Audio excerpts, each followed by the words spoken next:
We are here with Scooter reaching for the stars. Reaching for the stars, baby. Well, welcome, Scooter.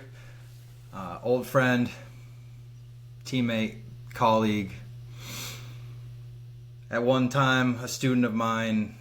At other times, a mentor, a master. What a great way to describe this relationship, honestly.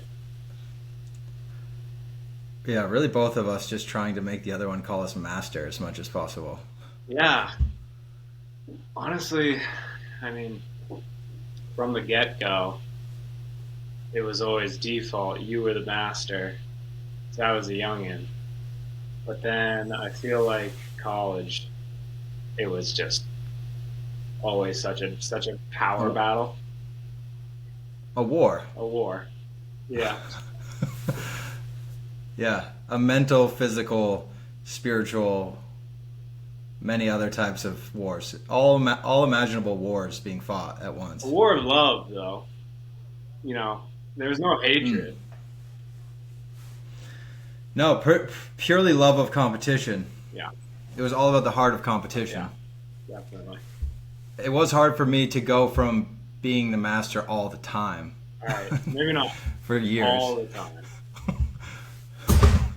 Pretty constant master for years. And then we separate in college for a few years. I come back and you were having none of it. Yeah, I mean, I had to find myself. I had to find who I was without Seaman. And then, yeah, when you came back into the picture, it just kind of threw me for a loop, I guess. I as well. Although probably the dominant part when we got back together, living together and hooping together in college, kind of the dominant part of the relationship was the rage, just a pure rage at the world. Yeah, man. I knew we were gonna be talking about this time in our lives and just kind of reliving some of the stuff that we were going through at that time. I don't know if we need to relive I it. don't know. We don't necessarily need to relive it, but like we can remember it. We can learn from Please. it. Yeah. I think that's what it's all about, is we're here now reflecting. Yeah. Well, I mean, I think through conversations that we've had in the past, like definitely some of the more negative and stuff is highlighted, but there was good times too. There was good times through all that. Actually, probably more good times than bad. Yeah, I mean, felt like good times all the time. In the moment, it was always. I think there was a period right after of initial reflections felt really negative for a while, but I think we're starting to move past the initial reflections into longer reflections and realizing how good of a time it was. That's life after the game, baby. True, just periods of reflection and kind of going. I mean, the theme of the week has been, or not just the week, but forever, has been the ups and downs, and so you got to surf on them. You got it. I mean, if you can't look back and wonder what you could have done better, then what's the point?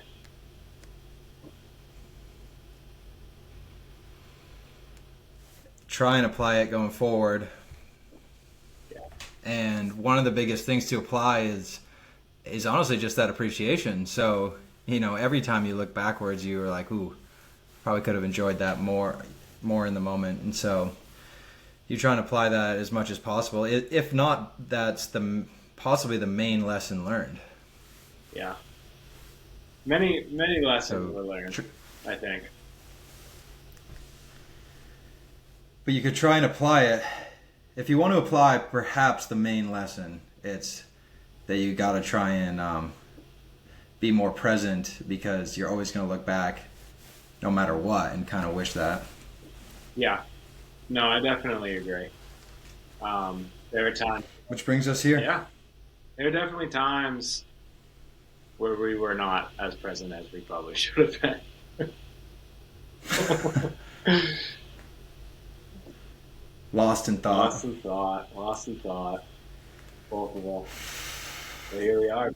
Lost in the heat of competition, though. Yeah, I mean, I think it's just going to keep coming back to and I that. think that's what sustained us was the competition. And when you really break it down, it was you might be going through some shit and you might be going through whatever, but still show up and practice every day. You still grind. You're still clapping in 2-man ball and partner until you're fucking until your hands are from purple. so much clapping. Clapping for a 20-minute layup drill, non-stop until your hands are just beat red and like swollen. And no one else is clapping. And you're like, guys, please clap. Like somebody else clap for me, please. You just kind of just like got this losing record looming over you all the time, and you're just trying to just squeeze out some form of positivity, and just refusing to stop rage clapping the entire practice. Always. Try harder, everyone! Try harder. Please just try harder. Like even if it's 1%, 1% harder, please. This can't be as hard as you can try. No, I refuse to believe that. Help me try harder. I wish someone had helped us try harder. Somebody. I wish I could have tried harder. We tried pretty fucking hard. Yeah, that's what I'm saying. I maxed out the trying. Yeah. And I guess we can look back and say, I mean, we tried hard. No one can say that we didn't try hard. That's all we really had going for us is that we were trying insanely hard. No. People were like, whoa, these guys are trying really hard. Some people were alarmed about how hard we were trying. I think some people were begging us to try less hard. People were worried. They were worried about us. I'm pretty sure. You think that I can take a moment off? You think I don't want to take a moment off? You think I enjoy it? You think I can take a breath? You know what's on the line? Yeah. It did feel like an eternity of shame was on the line. Yeah. Every time I stepped on the court, there was a looming this shadow that was like ready to engulf it. Oh. Aye. Ow. Yikes. The shadow. There was an inner shadow looking to consume you every time you stepped out on the court. Every time the lights came on, the shadow took over you. Don't pretend like you didn't feel it too. I'm not saying that it did. I'm saying that it was there. Oh yeah, I would never deny you that. The second you said it, my stomach dropped, and all I could think about was the shadow and how hard it is to fight out of the shadow. Yeah, man. That's not for the faint of heart. I do think that You're just doing too. You have to be a special kind of person to. I mean, just for background, like what we started the season. Actually, not bad. I'm talking about my junior year, your senior. Well, I guess you were technically a junior too. Quasi-senior. When we started out the season not bad. Hit a moment. Like I think we were actually we beat most of the main teams that we played. You have to forgive me. I think I've blocked some of this stuff out, but if I remember correctly, we beat UNE, St. Joe's, Farmington. Might have lost to one of the NESCAC schools, but it's not like we were started off from zero, and then yeah, it wasn't like we didn't believe we could win at all. Right. Yeah. Yeah, I mean, I feel like we always believe that. Like we're like, if we get a bounce one way or the other, like that's the difference between winning this game. And Hmm. then we lose by 25 to EastCon. Those, yeah. Well, the LEC is still underrated It's the most conference, underrated and conference we in the country, I think. most underrated conference in America. We ran up against some good teams. We really did. Um, yeah, and sometimes it felt like just a little bit of the spin of the spin of the ball, a little extra English, and it all could have been different, you Could have know. been the difference. Could have been the difference. But there were moments, like you said, in early in the season, and even throughout the whole season, there was flashes. There was always, yeah. We played teams tough. We did. It was just a little too little. We just got we also just got our souls crushed a few times. Yeah. Yeah. But I think if you want to talk lessons learned, is there one though? I mean, I guess the lesson would be just never stop grinding. Never stopping. Because if you stop, Damn. then what's the It's point? over. It's only over once you stop. Exactly. Exactly. No, but I appreciate that because you could look back and be like, all right, was the lesson just how to endure mental pain, spiritual torture? right.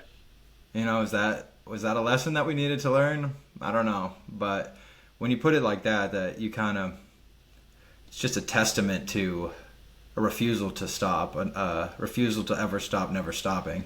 Yeah. I mean, if that's one thing that I've learned just knowing you, I think that's been a mantra since high school, or since middle school. Hmm.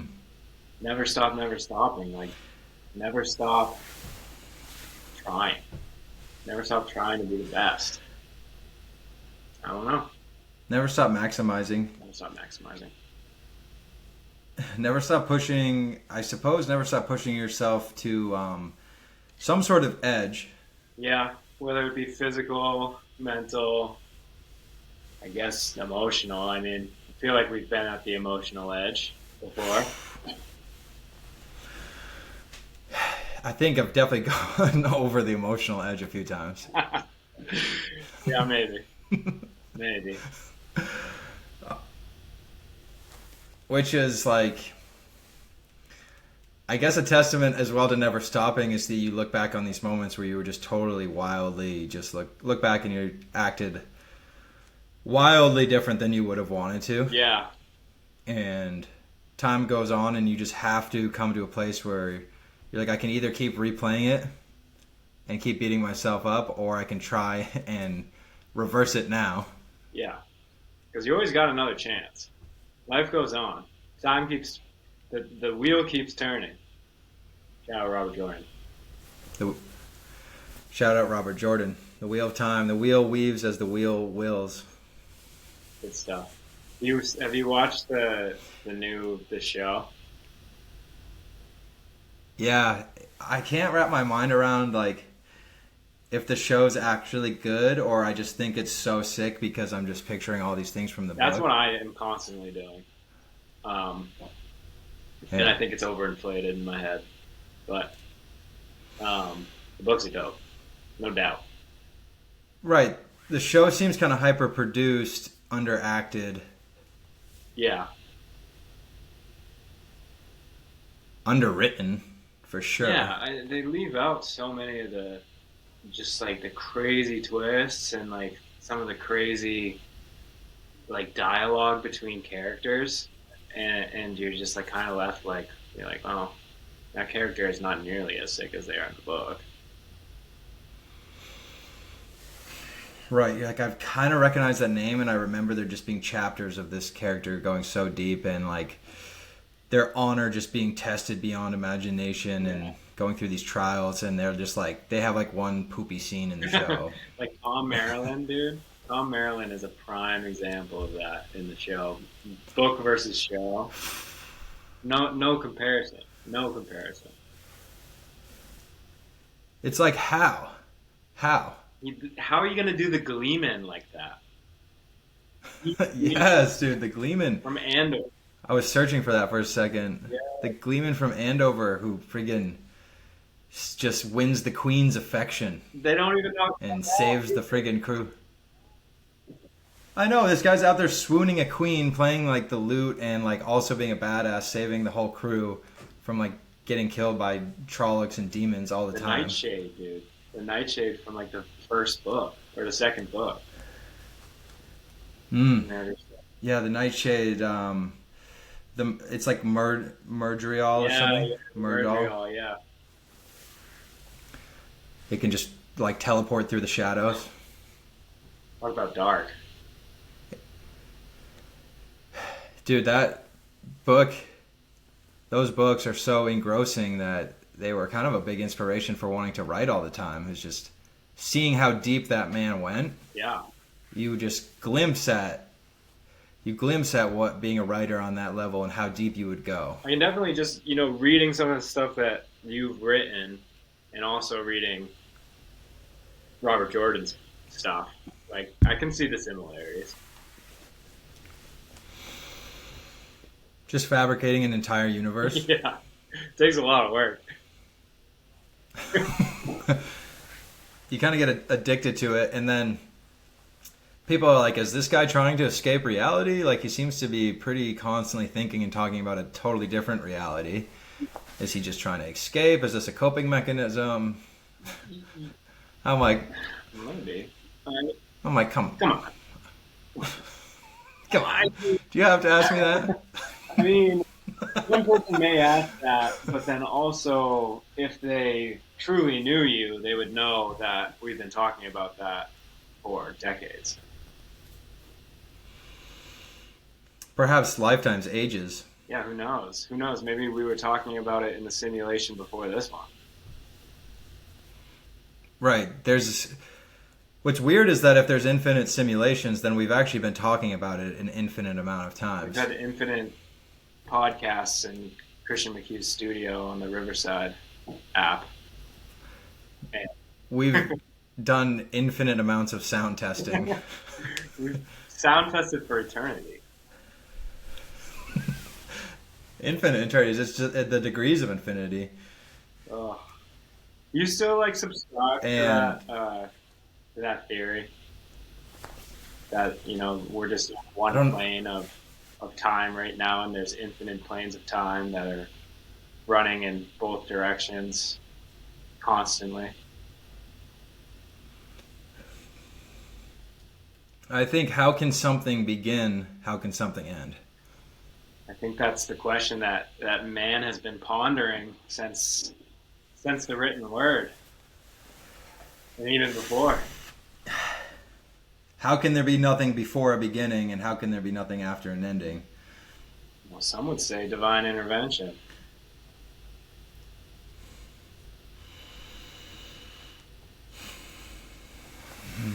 A total abyss. Nothingness, an absolute there's never absolute zero, right?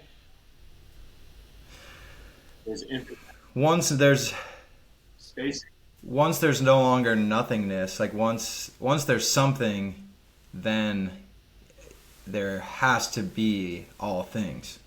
Right, because there's infinitesimal space between 0 and 1. And then between each one of those spaces is another space. So mathematically, if you look at it from an objective point of view, I think this is, I'm no physicist, I'm no science. Well, I guess I am a scientist, but I'm no astrophysicist or anything like that. But I guess I could be a theologist and wonder. He's a philosophizer. I think this is a defining theory. I think your math is incredible theoretical revolutionary math that between 0 and any value is an infinite amount of values. So to go from there's either nothingness, and then by us being here we prove there's something, so between that there is an infinity no matter what, default by the math. It's fucking over. Disprove it. You can't. You can't. And these are you can't. You just can't. These are the things that I think about sometimes, and I do think about it because like sometimes I get really nervous about stuff. Like I get really nervous about my job or my relationship or like when we were playing ball, like thinking about that stuff. And then if you put it in a perspective where if this is true and there's infinitesimal situations where this has happened before, why do I have to be nervous about it? There's infinity times where I've done this before. So it's like, you've been here before, baby. You've already done this. I've been here before. I've lived this. I lived this life. I've already crushed this. I hope. I bet I This podcast already went viral, man. We're already on the web. Can you imagine? Dude, we're live on infinite channels. We're live on the multiverse. The I don't even know what you'd call it. The Bassverse? Just the astro. The Bassieverse? What you said? I said the Bassieverse. The Bassieverse. We're live on the Bass. Bass's Shout out Seabass, man. He texted me the other day. Dude, Seabass has got to be live right now. I wish, I need to see it. Bassy Boo. Bassy Boo Boo. It's a takeover. He's taking over, baby. It's the heart of a champion.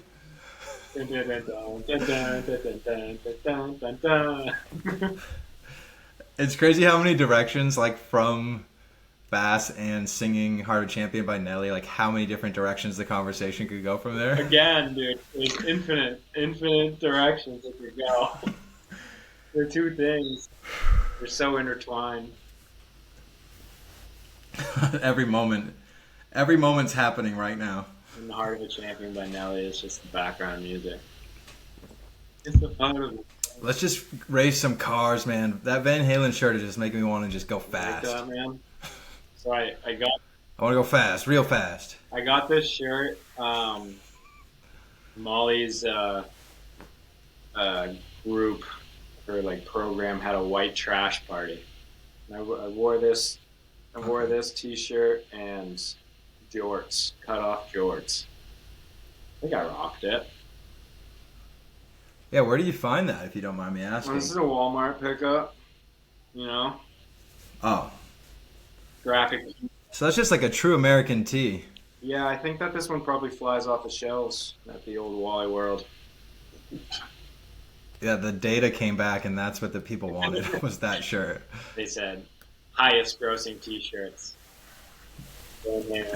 Most buyable. Most buyable, the Van Halen NASCAR T-shirt.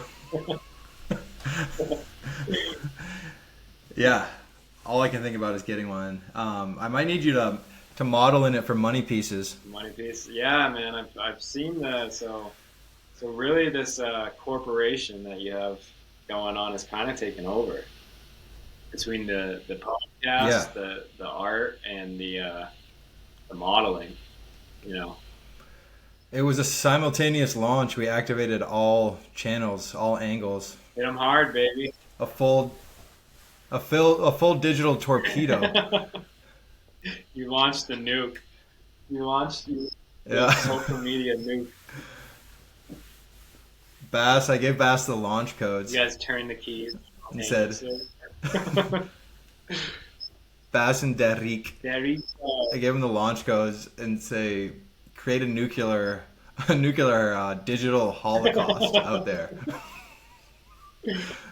Oh man. There can be no mental survivors from this mind virus. Once it gets infected, once it spreads to the general population, it's over. Yeah, I mean, is digital holocaust, does the term digital holocaust make you It uncomfortable? doesn't make me personally uncomfortable. I think it would make some people who hear it uncomfortable. But personally, no, I'm good. Yeah, because it's kind of like there's a big part of that is the opposite of what I'm actually trying to accomplish. But Yeah, yeah, you probably wouldn't want to accomplish the Holocaust. Just digital. digital, but really, like any kind of Holocaust, you might want to tread lightly. At least maybe Well, the whole point. Let me explain then. The tell whole me the whole point point. is to break the algorithm. Okay. So it's not at like people; it's at the digital bots. It's like it's us versus all of the bots. So like, hopefully, there will be a digital holocaust of like the nanobots that are basically farming our I brainwaves. saw something, or maybe I heard it. I can't remember, but like the percentage of users on like different social media platforms that are bots, it's like 80%. Like 80% of what you see on social media is generated by a bot. See, that's what I'm saying. It's we are in a mental war. Yeah, because I'm always thinking, I'm like, is that a real person? So it's like I'm trying to, to break the algorithm would be to bring the great digital sleep, the digital nap that we all wake up from, and we realize that the goal would be for everyone to maintain free will. That would be a good goal. I support that. I don't know if I've mentioned yet that that's the point of this podcast, but as I'm talking to you, it's seemingly the whole point of Bangor Transit Authority, BTA, Break the Algorithm, Dreamlab Magazine, Right. Money Pieces, Life After the Game, The Collective. The collective is to wake up from the cyber nap, the digital nap. Yeah. And enter the Bassieverse and have Bass become your digital overlord. I don't know if that's the best idea. He's tuned into all streams. He's intaking all forms of media, One of the most tuned in all feeds. beings there is. Yeah, you'll be talking into him in person, and then you'll like go get online, and then all of a sudden you'll be talking to like dozens of him. And he's just like orchestrating them. These are puppets. He's a puppet. Firing on all channels. Yeah. Jeez. There was something about the free will, the digital nap, the bot. So one thing that really tripped me out was thinking about, there are humans creating these bots, and so we interact with each other more and more online, and it's like there'll be a large extent that we'll be moving towards where we're just interacting with our friends' bots more than them, really, and their avatars. And so it's kind of weird. You're like, oh, I'm getting lost in cyberspace, just interacting with all these computers and bots, but they're kind of influenced and they're like an echo of real people and stuff. And we're gonna more and more just have that and not the real people. And so that part's kind of weird. Is it that the people are creating these bots? Like I know that people are building like personas online, but I was I mean, I don't know anything, but my kind of thought process around it is that the bots are making bots. So, like, the computer is making these beings or these, faces online. Yeah, I think there's recursive bot creation algorithms. Right. So, like, I mean, like, to your point, it had to start somewhere. Is there has to be a start. And so someone made these bots. China. In Russia. The USSR. Mossad. Isn't Mossad like on our side? Dude, it would be so hard for me to answer that question. Maybe let's not get into that. These Mossad bots, whether they're working for me or against me, I have no idea. I hope they're on my side. Yeah, yeah. I mean, I'd like to believe they're on my side. I want to be on their team. Maybe that's them lulling Oh, us into this feeling of safety that they like, yeah, we're on your side. Sure. yeah, the fact that you thought that we might be on their side is exactly what they Yeah, want. you're right. I'm brainwashed. It all starts somewhere, but I kind of am thinking about even less like the major bot farms that social media is just hitting you with, and like whatever the thousands of like super political Facebook groups that are all just being generated and like taking over people's feeds and stuff. There's that, and then there's like real people's just kind of more personal social media, and the more that people just get deeper and deeper to being on the computer all the time, like the more that their friends will just be kind of interacting with their digital mediums and their avatars and their social media, but the social media will become more and more like the real person. Right.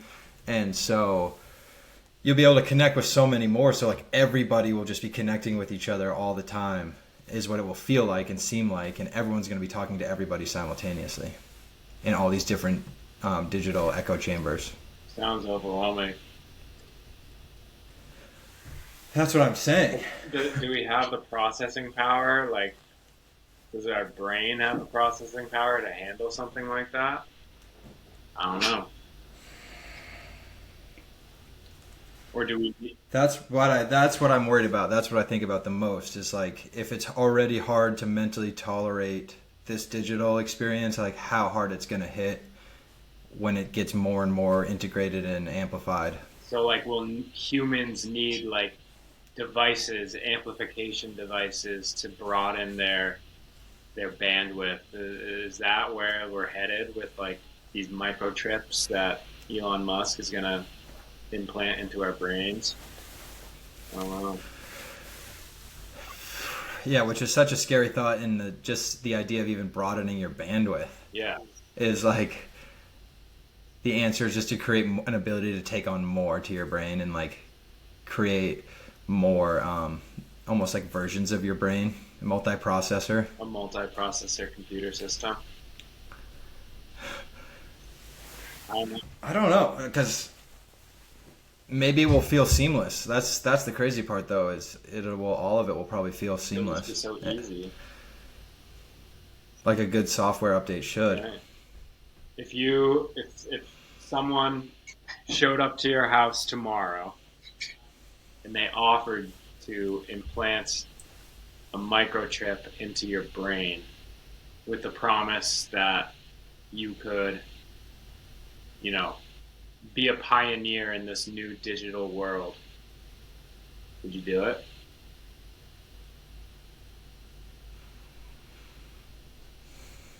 My first thought is that I want to hang on to this ride as long as possible, Yeah, I agree.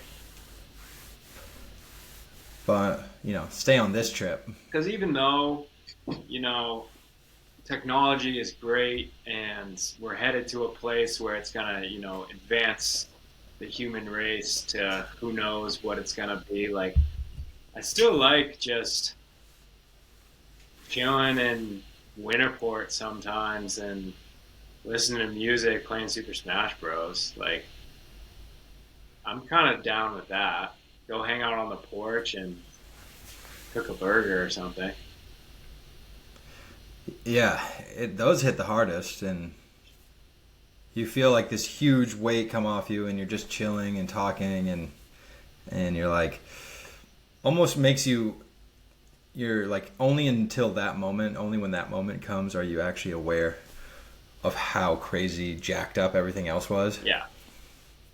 I think you gotta hold on to that. and like how You gotta hold on to just realization.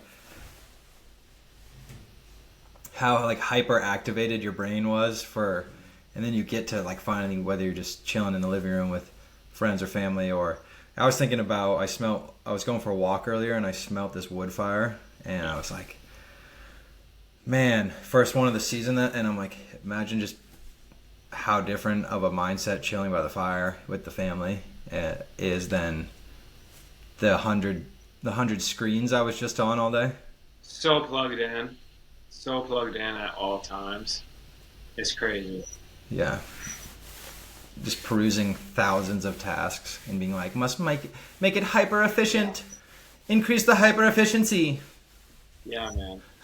I think about that in my job a lot because, I work with some older guys who, they always make fun of us because they're like, oh, we didn't have this computer system and they had to make decisions and think kind of for themselves just based off the information that they had in front of them. Even something as easy as like lab work, it would take like 2 days for their lab work to come back. And, we order something and it comes back in like 2 hours and we're pissed because it didn't come back in an hour, And it's like, you're right. It's like there's a hyper efficiency that we're micromanaging everything. It's like maybe we're just doing too much here. Yeah, hyper anxiety, and that's where it freaks me out to imagine increasing our bandwidth without really knowing what the ramifications could be. Right. Because we're already hyper anxious with how much we're taking on. But I guess that'd be the idea, is to decrease the like bandwidth anxiety by increasing the bandwidth, so it would go back to feeling like you're not doing as much. You're not freaking out all the time. Yeah, right. You have more space to think and not just be constantly freaking out. Yeah, I guess if it would help me stop constantly freaking the fuck out, then maybe I'd be down. You know what? I've changed my mind. Let's do it. That guy shows up. I say, yeah, sign me up. Let's give it a run. Do it. Oh. But he's like, you can't go back though. Like once you try it, you can't. Right, go back. that's a caveat. Like, It's the catch-22 is they ain't never going back. So you'd have to just be fine-tuning your like bandwidth to like activity differential all the time, and Right. like maybe they could scale you back down and like, all right, we're gonna give him a lower frequency processor, and he's just not gonna experience as much, but it's all gonna feel good. I think in a way that's kind of does already happen. Yeah. I mean, you see certain people that seem to have it figured out, like they're just not thinking about too much. No, man. Honestly, like sometimes it sounds pretty good to just be waking up in the morning and thinking about what you're gonna have for breakfast and what you're gonna do for that day. I don't know. Figure it out. Just imagine waking up and just eating breakfast. That'd be sick. I haven't eaten breakfast. I haven't eaten proper breakfast in years, dude. It's been years. And even when I have, when I'm not, on vacation or whatever, obligated, I don't enjoy it. I don't enjoy that. No, you've gone too deep. Like Think about how deep this man has gone. hardwired. You think I didn't like that? Oh, You think I like sitting down and eating breakfast with my fiance? dude, I thought about like waking up, just eating breakfast. That's it. All I'm doing is just eating breakfast, and I got nauseous. Just thinking about it just now. That's how much I can't even imagine it. There was a time when, you wake up on a Saturday morning in the bat cave and there's chocolate chip pancakes on the griddle and life just made so much sense. Dude, that's what pancakes and like cereal, that's what cereal was for. Dude. Was that moment. Cereal, man. Dude, it's just cereal in a cartoon. In a cartoon? Holy crap. Like, get back to that bandwidth. I wonder, I mean, did we have it figured out with that routine, with that grind, Saturday morning cartoon and cereal? You know, honestly,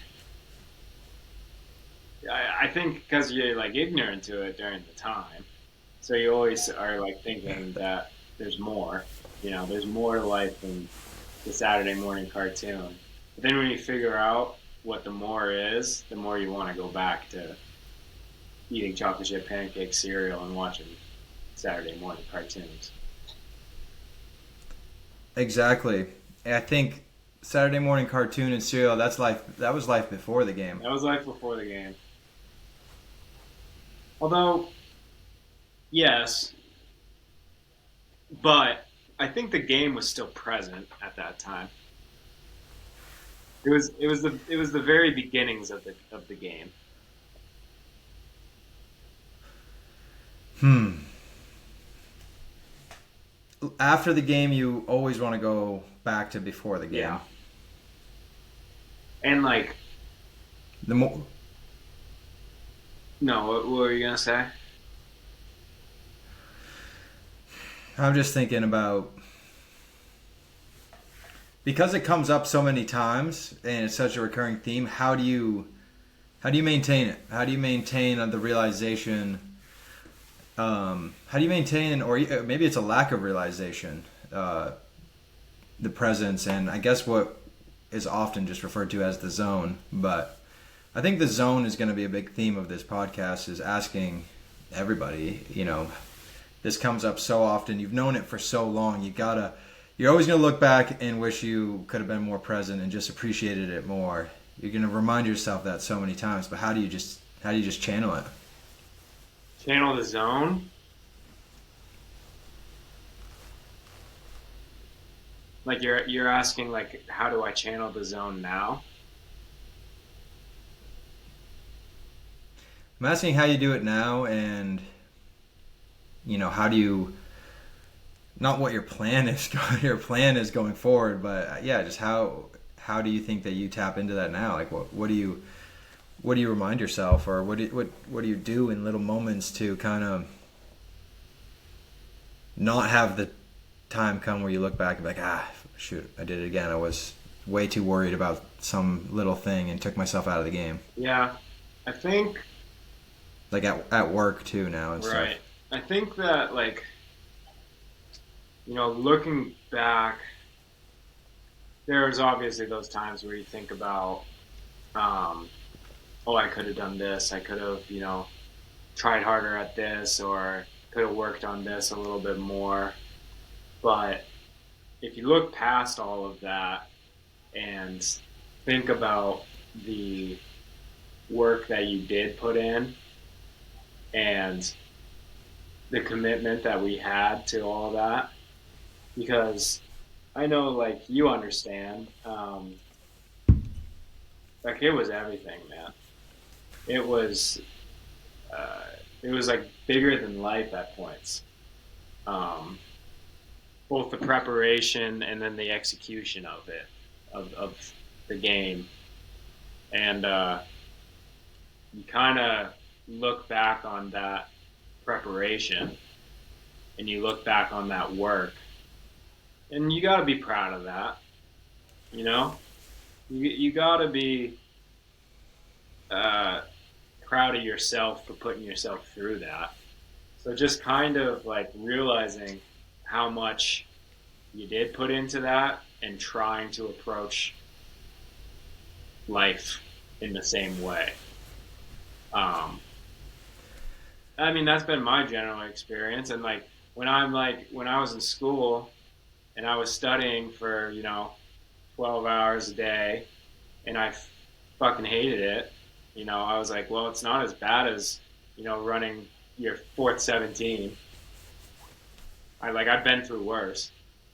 And just drawing on those experiences and being like, I got myself to that point where I was able to push myself to that point, and Been through I've been worse. through worse. I don't know. I guess that's kind of how I look at ways to deal with things and ways to um, get myself in the hypothetical zone these days. Um, Remind yourself that you've been through it been before through it before, and not everybody's and been through more. it. That's the thing. Not everybody. Right, because not everyone will test themselves. Not everybody is willing to do that.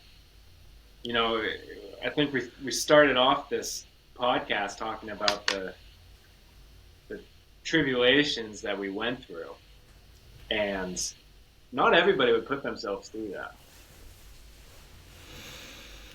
I think not everyone would test themselves, and that's where you can draw upon that and feel proud of yourself. Is like, you can look at it a lot of different ways, but I brought myself to the test, and I think that's the shadow that you were talking about. Is the alternative?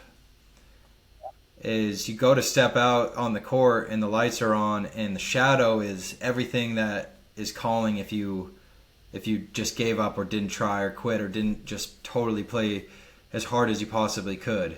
It's all that stuff that would be waiting there for you after if you didn't test yourself. Like, it's the thing. And push yourself to like a limit or Yeah, edge. the shadow is the thing that's saying, like, it would be so easy to just give up. The shadow is saying, like, it would be so easy to, like, not hedge this ball screen. It would be so easy to not dive on the floor. And, like, think about how much better our body would feel if we didn't, like, sprint as hard as we could. And it's like, that's the shadow, and you gotta just, like, keep running away and keep in the light. You can't let the shadow catch up to you. You can't let that voice like steer the ship at all. And think about playing point guard and you go to bring the ball up and somebody's 90 feet from the hoop is just picking you up and you're so tired and you're just like, oh, if somebody else could bring the ball up. But no, you're the point guard. That you gotta I've been using the term stay in motion a lot, but you catch that ball and the guy's right up on you and you're just flat-footed, like kind of on your heels, and you don't catch the ball going into like kind of attacking the press or the full court double team or whatever, you're going to be dead in the water before you even try and take your first dribble. Yeah, you're done. And so when you can find somehow there's a medium in between there where you're just keeping that energy going forward, you're not hesitating on your decisions and everything, and you're somehow not playing reckless either, and you're not losing your cool when the ref makes a bad call. If you can somehow stay in between there, I don't know, then you're actually just having so much fun too. Right. Then you start to enjoy everything, and you start to enjoy. And that's what I'm trying to figure out is like, is the fun before or after? Is it a chicken or the egg with the fun? Let me know when you figure that out. Because there's so many times you go in and you're like, all right, I'm just going to have fun tonight. I'm going to be like, just going to enjoy it. And then you freaking turn the ball over and somebody like hits you and you miss a layup and you're like, this isn't fun at all. And I don't know how to make it fun again. I'm not having a good time. You gotta loop into that. Then you just got to run through a screen. You just got to run through a screen and dive on the floor. Take a charge. yeah. Do something. Just do like an NBA Street V2, double tap, full sprawl out, dive, just to get the blood flowing. Punch the guy as he comes in for the screen. Yeah. They just both guys hitting the concrete. Full, just like their back completely parallel with. Just holy shit. Yeah. You don't want to have an adrenaline start that's that hard. Sometimes you need it though. Sometimes you need it. I don't know. It's all about the heart of the competition, I think, and I think I like what you said about reminding yourself you've been through worse. And for me, it's like looking back and not being as hard on yourself, which is kind of a lot of what you're saying. The outcome, if you don't remember everything you just said, the outcome is you end up being hard on yourself, and you don't remind yourself that you've been here before and you've been through more. Yeah. I mean, at the time. But you also have to remember What were you I was just saying? gonna say, like at the time, it was the hardest thing you've ever done. Until you get to the next thing, that's the hardest thing that you've ever done. Right. Is life seems like it might also just be a series of increasingly difficult tests. Yeah, for sure. And they come at you at different angles. I mean, I think we equate a lot of basketball to physical tests and exhaustion, and that bleeds into mental tests, whether you're mentally ready to get through it or not. Um, and then, life after the game, you're faced with a whole different set of tests. You know, family, friends, Mm. work, enjoyment, art, the whole thing.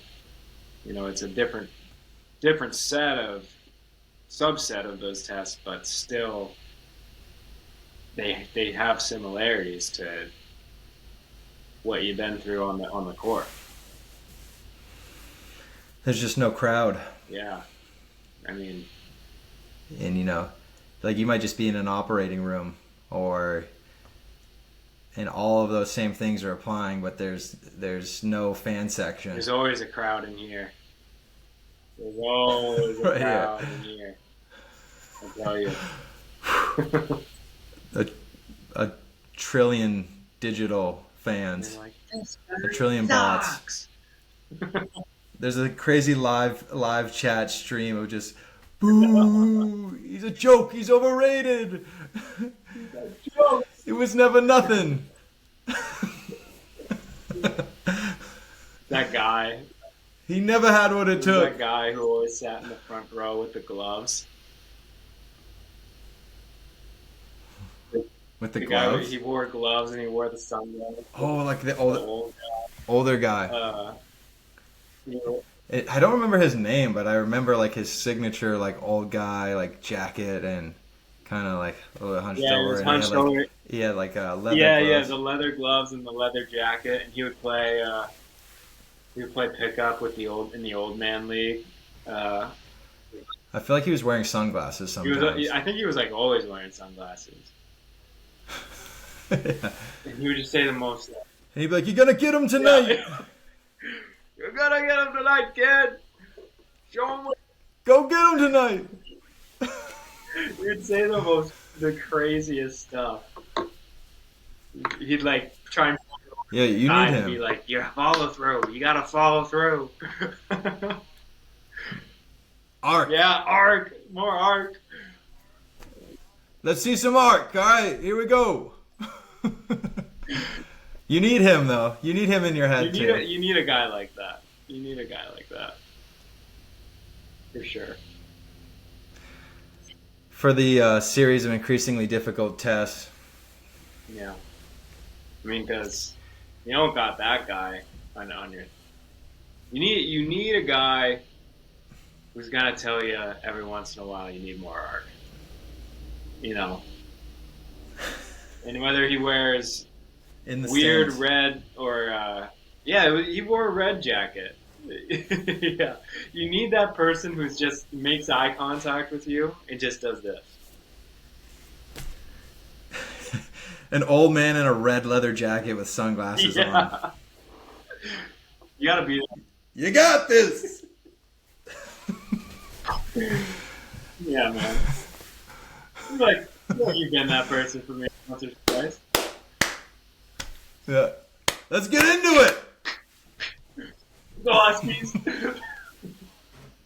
Come on, Huskies, get after it. You're like, all right. You're like, It's so simple. It's so simple, but it's resonating. Like, you have any idea how hard I'm trying to get into it right now?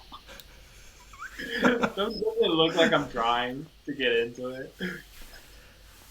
Right. He might as well be like, I'm pretty sure he's up there like clapping, being like, make something happen. Make something happen. I'm like, dude, if I could make something happen out here, I'm trying. if I could just I'm trying. cross my guy up and like throw a nice dish pass to the corner, draw a double team, and have, I don't know, Have Kalani just splash a 3 in the corner. You don't think I want that? No, that's all I want. How many times I've drawn that up in my head? I've lived that so many times in my head. That's so beautiful in my When mind. it happens in real life and it just clanks off the side of the backboard. I just go like, I drive to the elbow, nasty behind the back, jump it up like little dump pass to Sean Janey. He just dunks it. I'm like, you don't think that's the play I'm trying to run? That's the play. Like, that's our game plan. Trust me. That is a plan. Wow, I could feel that one like deep. Yeah. There's some repressed stuff coming out. Ball and partner. Hey, let's get going, ball and partner. All right. Ball and partner. Clap it up, fellas. Clap it up. Clap it up. I'm like, coach, my hands. Gotta rip. Rip hard. Rip hard. Explode. Like I'm moving as fast as my body will let me. I swear to you. Finish. Hard. Finish hard. Guys, I know. I'm going like deep. I'm going deeper. Like that's like a middle school. That's like a middle school memory. Like that's like an Estes yelling "finish hard," and like having like a big like pad, like a karate pad, and we're doing layup lines, and he's just hitting us with it as hard as he can. That's old school, baby. That's old school. That's the drill they need to bring back. You're roughing me up a little bit. Roughing him up. Getting him used to it. What was the drill that we did with Hodgson where it was just like no fouls and you just tried to get the rebound? Dude, some sort of rebounding drill where you just like miss on purpose. There's no rules other than just someone has to get the ball. Like, they called it like, it wasn't like the gauntlet or like, it was some. Gauntlet was like you split the court up into 6 kind of like lines, and there's 2 guys that can stay in the section, and you have to move through all 6. So it's like a little strip of the court. Guys can go side to side, and there's 2 of them. So you have to break like 6 double teams. Oh yeah. And the guys are just waiting there to see like where you're gonna try and get by the 2 guys in front of them, and then they go try and trap them. And you're playing 2. You have another guy on your team, so it's like 2-on-2. But that was a sick That's a drill. good drill, man. You gotta incorporate that into the rec league someday. Yeah, I remember me and Copeland Fickett were always on the same team in Gauntlet. Wow, what a dream team. Yeah, me and Fick Nasty.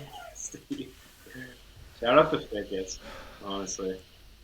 But that drill that where they just throw the ball up and miss, and then everybody just tries to get a rebound, and there's no fouls, no rules. That's the most dangerous drill ever. It was like 4-on-4, and you had to check your guy out if you're on defense, and the offense would just do anything, like to try and like literally just grab. That makes my chest hurt, dude. Throwing away, and like. Oh yeah, I lost a tooth. Birdman's elbow. It got me. Lost a tooth in that one. Just a war. That drill was a war every night. Yeah, I wish I could remember what he called it. Like bloodbath or something like that. Like obviously, just obviously it was so massacre. insane. Like, Injury report. Yeah. I don't know, but when you're that young, man, don't be a punani. Just a straight don't be a punani pretty drill. much. And that was like how we were taught. Like, don't be a punani. Yeah. It was so aggressively like not censored the way it is now. It's just like so unhinged, just making you not be and then insert any comparison to a female. Yeah, man. But the past is the past. The past is the past. Yeah. I do wish that we could, some of those drills I do think made us better. Yeah. I think, like, even just from a mindset point of view, just try, like, just be as savage as possible. Yeah, I only bring that up to just reference how psychologically unhinged our coaches, like, back that far back, really along the line, but especially that far back. It just speaks to the total different mindset of aggression towards the young men. Yeah. And I mean, I think it all comes back to the constant that we have always spoken about is just the hard-ass father figure in our lives. It all comes back to that. Yeah, the true backbone. That's the true backbone. Forcing discipline into your existence. Just holding karate poses in the dojo. Just getting a horse stance. We're doing a horse stance for 30 minutes. And then no. Oh, I used to just grow up hearing them in the dojo just, yeah! Yeah! I mean... Oh, that sounds agonizing. You talk about manly shit, we're talking about masculinity here. That's about the most masculine thing that you can do. Yeah, I remember like... dojo. 1/2 hour. Oh my god. Dude, I would try and quit 15 minutes into every karate class. Nope. I think I don't even know if I ever made it through one. Never completed one? Dude, I think I left halfway through and my dad was like, you just insulted the sensei. You brought disrespect onto this dojo. No, there was a couple early on that I made it through, but it was such a mental grind with the stretching. Just holding a stretch for like 90 seconds, 3 minutes, 5 minutes. Great. I'm like, dude, we're holding this stretch for 5 minutes? 5 minutes? You want me to hold this stretch for 5 minutes? I'm going to tear my hamstring off my femur. The sensei could lift his head, or the sensei could lift his leg over his head.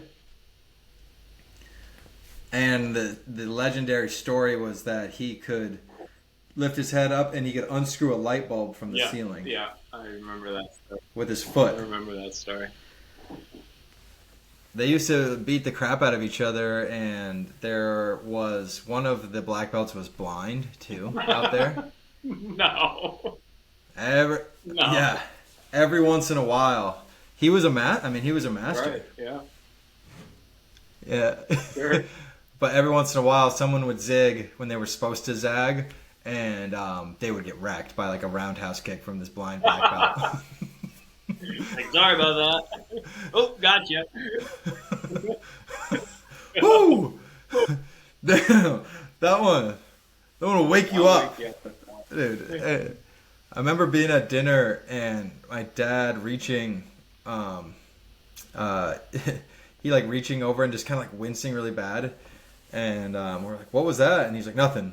And then we're like, no, it seems like something's up. And he's like, I think I got my rib broken in karate last night.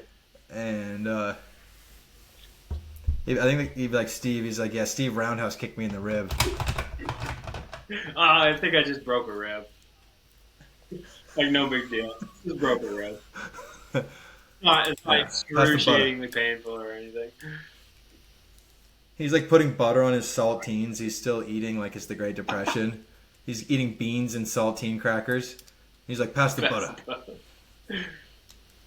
I'm like, damn, this is gruesome. We didn't have butter when I was a kid. Yeah. Yeah.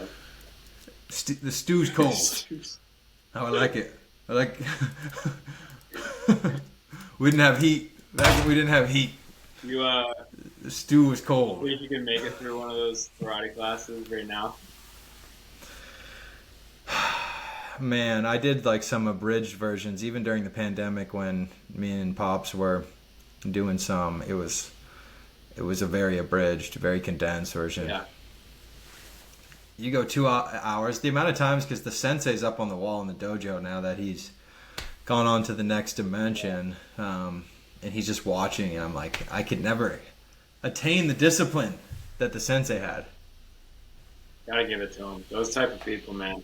They would put these like little black lines up on the like little pieces of tape up where the guys would be kicking. Yeah. It'd be so high over my head.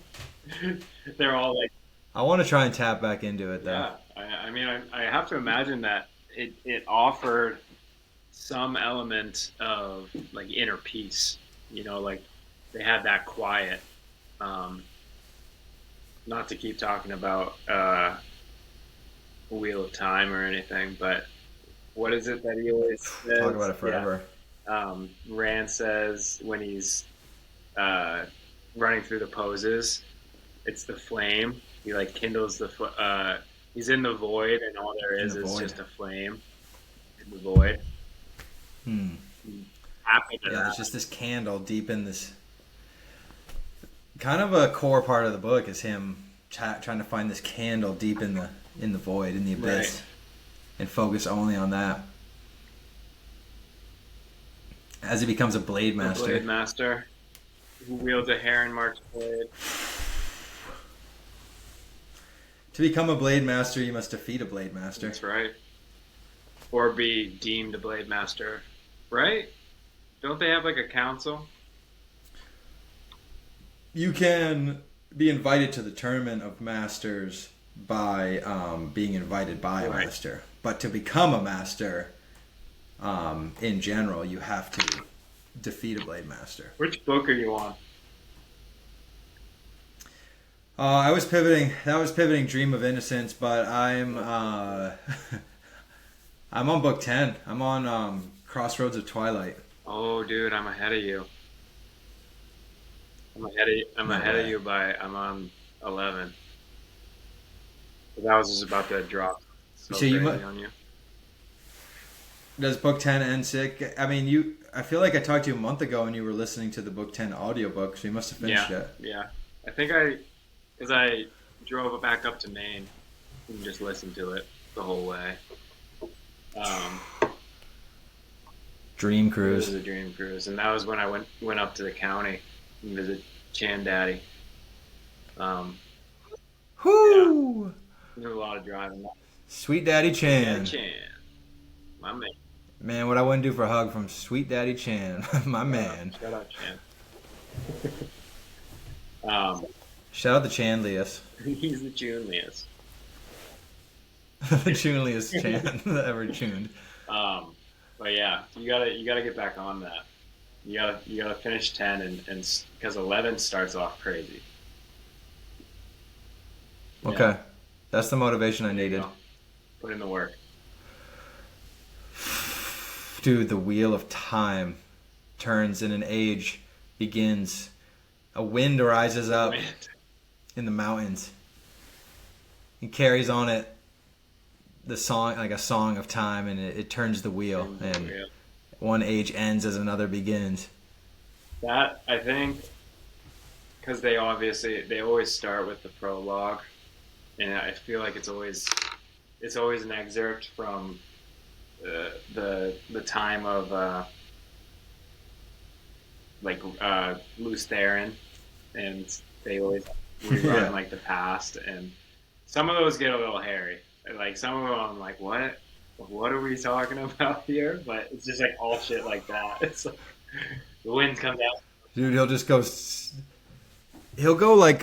start a book off with going like 100 pages on some random milkmaid in a barn in some village, and there's some guy at a tavern that's just spreading some information, and then at the end of like 100 pages, it's like, and then the Forsaken overheard it, and it all ties it all together. But I'm like, this is such a grind to start this book. It's a test. It's a test in itself. That was like, I remember when you were writing Wayfarer, and you had sent me like one of the first drafts, and you were kind of doing that. Like there was like points where I was just like, what am I reading, dude?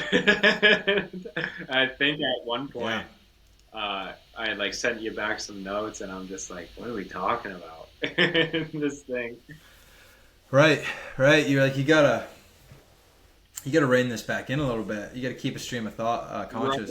Right. I think what I sent you was a massive stream of conscious, and you were like, we got to keep a train of thought. Yeah. Well, one of the drafts was just everything. There was no spaces.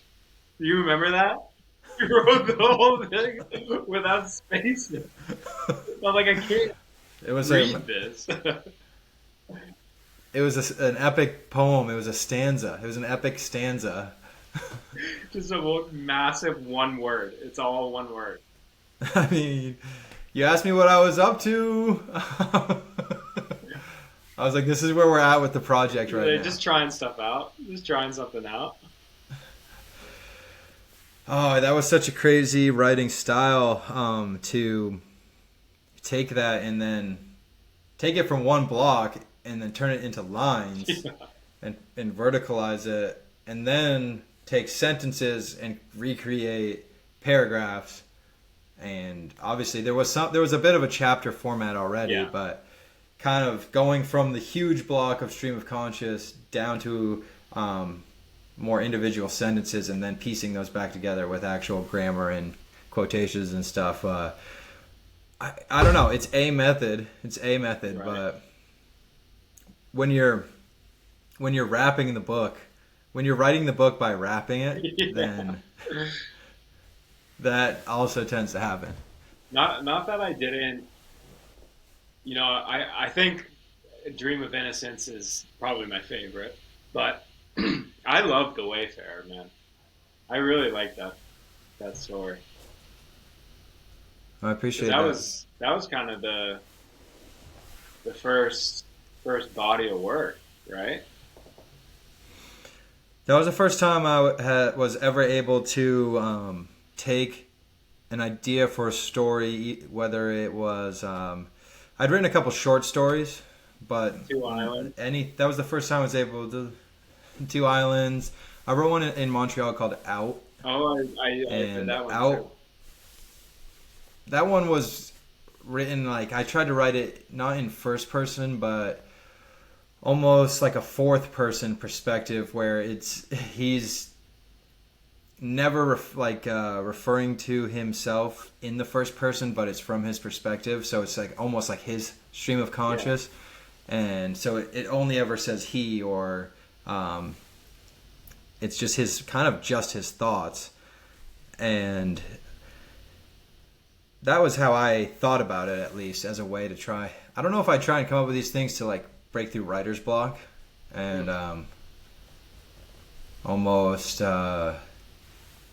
you could frame a lens that you're thinking about the story through, so you can always kind of come up with similar types of thoughts to keep it going in one direction by staying in that frame of mind. So you can almost come up with like a weird thing, a weird frame of reference for the story, so you can always kind of channel that. Kind of rein it in, where you have like one vantage point where you can kind of build off of.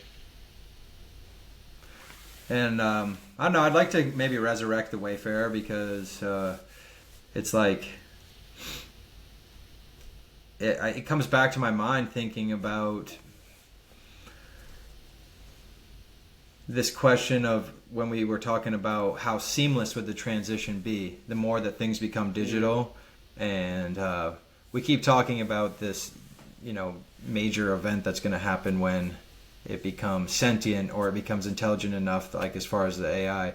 If it becomes intelligent enough, and then obviously what would be called the singularity or whatever you want to call it, if we're moving towards that and we're going to join it and we're going to get more and more digital, all of those things that people are talking about, then what I always think about is how seamless it would be, where it would just happen without us realizing it, really.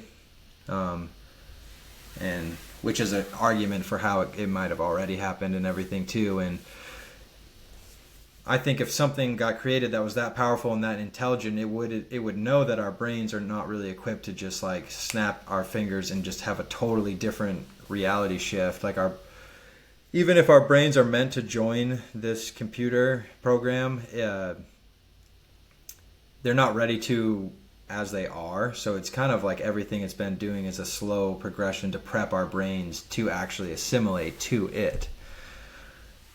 If it's already here, right. If it's You don't think that it would just or be one big event. You don't think that it would just be switch on, and then we're all in this digital playground. you know what's funny? That makes me think of this phrase when I was going back to the early writings of the Wayfarer was a digital Big Bang, where Oh yeah, for it to break through the threshold of its super intelligence, it would be such an exponential, explosive intelligence that it would seem to us like a Big Bang event of which is kind of very trippy if you think about the whole nothingness before and then there's something after, and what was the Big Bang and maybe we're having this consciousness now and we wouldn't perceive it like that we would even perceive this Big Bang when it happens, but it would just instantly create a whole nother set of infinite universes. this consciousness is just an echo. It's just an echo of the Big Bang that maybe happens. I always wonder, like, what if the Big Bang happens like much more recently than we think it did? Like we just kind of happened, you know? What if when the Big Bang happened, infinite Big Bangs simultaneously occurred as step one? Yeah. And then, like you're saying, every single black hole is you're witnessing an infinite Big Bang generator as well.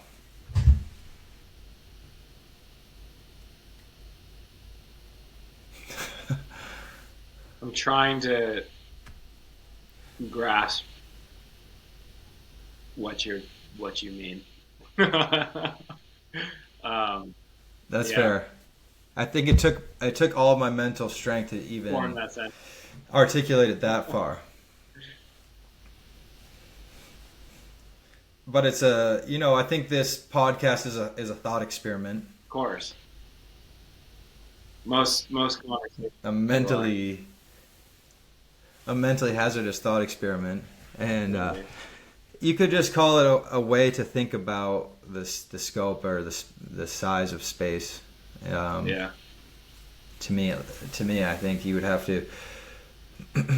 I don't know. Well, I keep thinking about the degrees of infinity and how you conceptualize it. Yeah. Where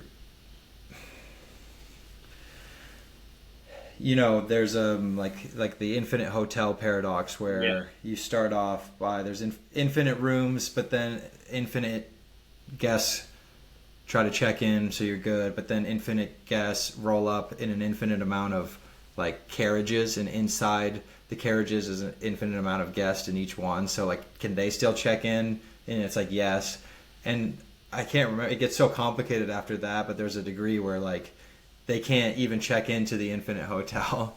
It's kind of I think it's a somewhat well-known Yeah. thing in mathematics, the infinite hotel paradox. Because it's But like one infinity is larger than the other infinity. right, so you have to try and think of these kind of weird phrases and stuff to think of ways to try and actually conceptualize it in your mind, Yeah. and it's not easy. No, it's not. You get your mind bended thinking about stuff like that. Right, and you have to try and only think about it to a certain amount. Like you can't think about it all day, every day. No, that's the bandwidth. That's the bandwidth that we're missing. Right, and that's where the question of wanting to go work on writing, how much of that is an escape versus a calling or something like that, or how much of it is like, all right, this is just healthy work that I'm doing and I'm working on a project, or how much of it is an escape. Like you know, thinking about black holes doesn't help you really perform at work. I think it could be both. I think it can be both an escape and both a productive project and productive work at the same time. Yeah, I suppose it depends on how much abstract reasoning your job requires. Yeah, yeah, You don't want you want to be able to whip out some abstract reasoning on the job at any moment. would love to. I mean, How deep in the grind? How deep in the grind are you? pretty deep, pretty deep, I'd say. Um, Working in the ICU right now, so it's what I want to do, and it's great, but the days are long, um, and you really see like the two ends of um, humanity. You know, like sometimes you see like the most overwhelming joy possible. You know, whether it be from the individual or family, and then you just see obviously the complete opposite end of the spectrum. It can be emotionally taxing, um, but from a intellectual and educational standpoint, it's like talk about information overload. It's like you walk in and you realize that you don't know shit, and there's so much that is expected of you, and it can be a lot, but then it just all comes back to the game. I've been here before. I've done things that are hard, you know.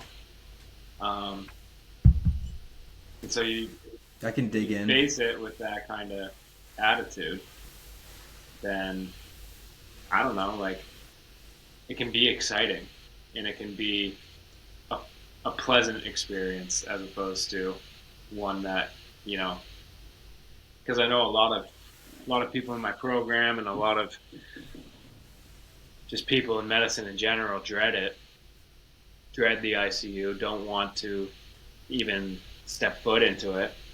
But if you embrace it, then you can actually gain a lot out of it, and I think I have. So, but it's good, man. It's like, Oh, it's, that's right on, man. yeah, it's definitely like super. It's super fulfilling, and it's cliche to say that, but like when you actually do some shit that makes a difference in somebody's life, it's pretty cool. It's probably more rewarding than you ever even expected it to be. Yeah, I would say so, because you never really know how it feels, you know, until you do it. Yeah. Yeah, you don't know. You can never know. You can never know what's coming, and the more you kind of sacrifice and test yourself and try and do positive things for other people, the more you can be just surprised by that reward in the future and that little gift from life. But I think it's really cool to hear you talk about sort of living in a place. You're living in a place that's right below or like above sort of life demanding a little bit more from you than you would want it to ask of you.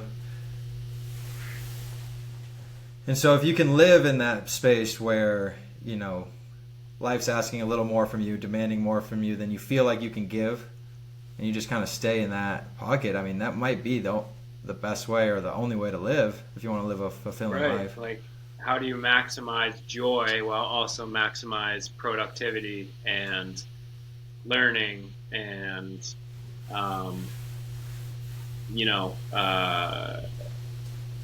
the satisfaction that you get from hard work? And you gotta find that money zone. And out of that, it's out of guilt. The R.S.P. That money zone. R.S.P. money zone. I think I found it. Maybe I haven't found it yet. I don't know if I'll ever find that zone. It's a daily. It's a daily. You have to strive for it every day. It's a daily grind. Some days are better than others as far as achieving it. Yeah, definitely. But I think if you can kind of accept and, like you said, maybe find some joy, have a little fun with being in that money zone where you just feel like life is kind of kicking your ass a bit.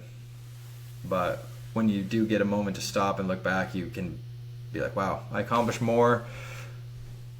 I accomplished at least something. I accomplished, more than I would have if I had not tested myself and just given into that shadow. I just sat on the couch and watched Saturday morning cartoons. Still Let me get to Saturday morning. Still watch Saturday morning cartoons, but you got to get up at some point. You got to get up at some point. Dude, let me make it to Saturday morning cartoons and cereal, Yeah, please. Let me get back. I would love that. I would love that. I would love to play some Super Smash Bros. Right now. That could be part of the evolution of the podcast. Is us actually having a live competition with each other.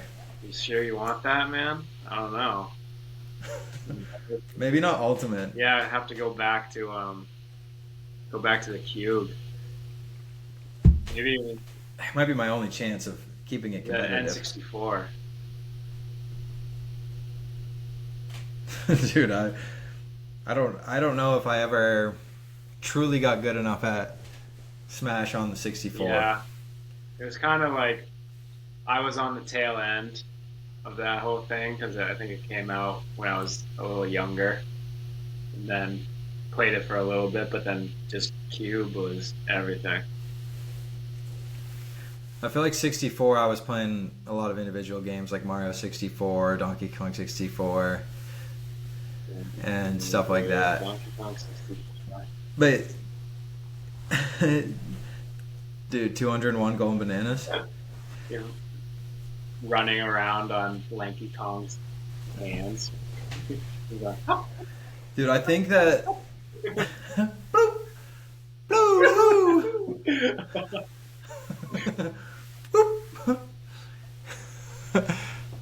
I've played a couple old games, and man, I swear the games are getting harder with time, dude. I think that they're learning. At one point, you think the software is like updating?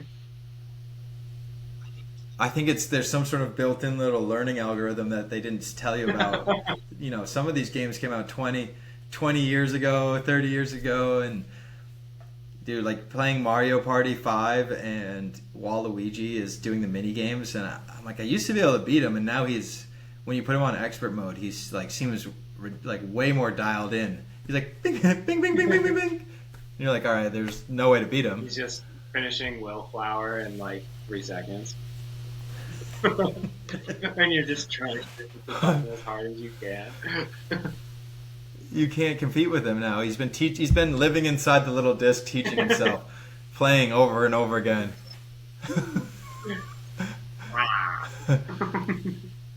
Only the nanobass algorithm can defeat him now.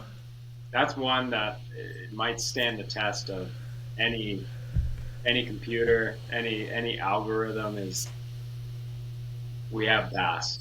Like that gives me some kind of semblance of hope that we have Bass. Yeah, sometimes I'll ask him, I'll be like, what's it like to have the fate of the human race in your hands? He's probably like, I got it. I'm like, do you think about that when you're bowling? Do you think about that before every throw, before every strike you throw? He's like, he's like, right before I put the spin juice on it. He's like, you know. Oh man, I kind of remind. There was something I thought about earlier when we were talking about shout out the Thickets. That did I tell you that we're doing a 3-on-3 tournament at the outdoor courts right down the street from B Rise Restaurant? Are you serious? Yeah, it's gonna be. He just got the approval from the town today, so I was working on some flyers and I've got the green light now. Dude. But first weekend of June, 3-on-3 outdoors down the street from the Sterling Town Public House. Wow. The Union Splash tourney. That's incredible. Dude, me and B-Rye, a B-Rye collab. B-Rye. He's just going to hit that game-winning layup. Relive the... Oh, dude, he's going to save my life again? Save all of our lives. Hey, is Fickett in the car? Oh, is that Fickett in the car? Slaps the hood. Good luck tonight. So ridiculous. You guys bring that gold home. We're like la di da di da, dun dun dun dun dun dun, rolling up to games. Yeah. It's the motherfucking D-O-double-G. Yo, someone call me out on MBR right now because I'm at Gagan's the night before the state championship. Call me out. Dragonfire? Was that Dragonfire that called you out? Dude, I think it might have been. Fuck. This is gonna be wild if not, but I think, and this is a crazy name drop, but it might have been Lenny Holmes. It was 100% Lenny Holmes. I know it was. Lenny Holmes said, "I think he was out too late the night before at Gagan's. He looked a little tired." The most rattling call out of all time, dude. That one's still nuts. That one's still. Lenny, oh, you betraying me like that. You broke my heart. You broke my heart, Lenny. After everything I did for Maine Hoops. I know, man. After everything my family did for Maine Hoops, and you're gonna post that on MBR. Such a betrayal. After I played, what is it? 32 minutes. I played 32 minutes and didn't take one possession off, and you're gonna tell me I was tired because I was out at Gagan's too late the night before. At like 9:30 p.m. I don't think we've spoken since. I don't blame you. Yeah, that's some never forgive some shit. Forgive. Pretty sure his daughter's in the WNBA.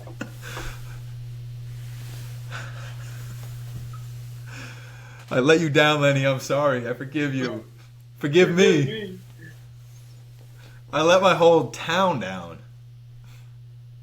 Really felt that. I let everyone I ever loved down, Lenny. Is that odd enough for you? You had to post that? How much more pain do you want, Lenny? What level of my pain will make you happy?